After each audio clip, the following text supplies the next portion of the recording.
嗨，大家好，又到為你而煮嘅時間。咁今日我幫大家 share 嘅咧就係自家葡撻。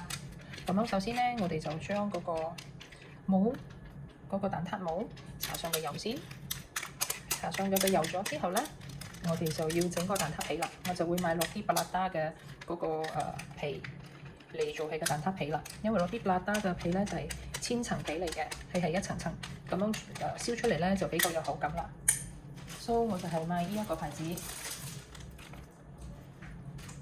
咁樣搽咗個油之後啦，我就會將嗰個粉一塊碌咗佢，全4粒。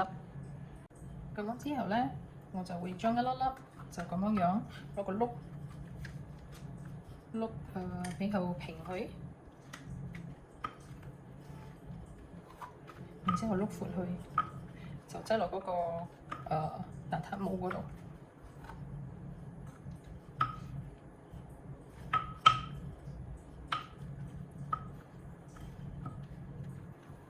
咁樣，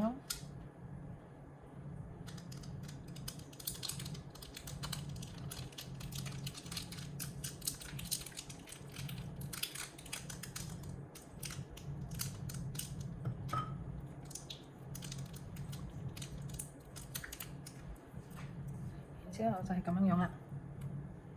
OK，而家我哋就整佢嘅嗰個蛋液啦。首先咧，我要用1粒全蛋。然之後半粒就係我個蛋黃啫，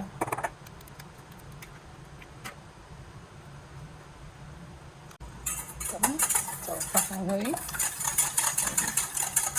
再擠23個 gram 嘅糖，幼糖，我就用一個 whipping cream， 1罐 whipping cream。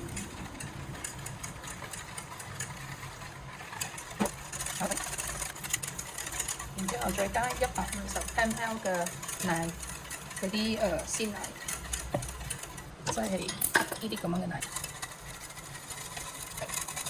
蘇維你攪緊嗰陣時，最好係攞個圓盤咯，因為你可以喺度咁樣轉佢。搞掂咗㗎啦，而家等我就要隔咗佢，因為驚係有嗰啲蛋液啊，隔咗比較滑啲。所以你睇到有好多嗰啲粒粒蛋液喺度冇？呢啲係唔要咗㗎啦，咁咧就攞個保鮮袋冚住佢，擠雪櫃先。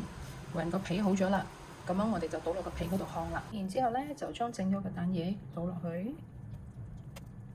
咁咧我就要將輕輕咁樣將佢擠落一個氣炸鍋。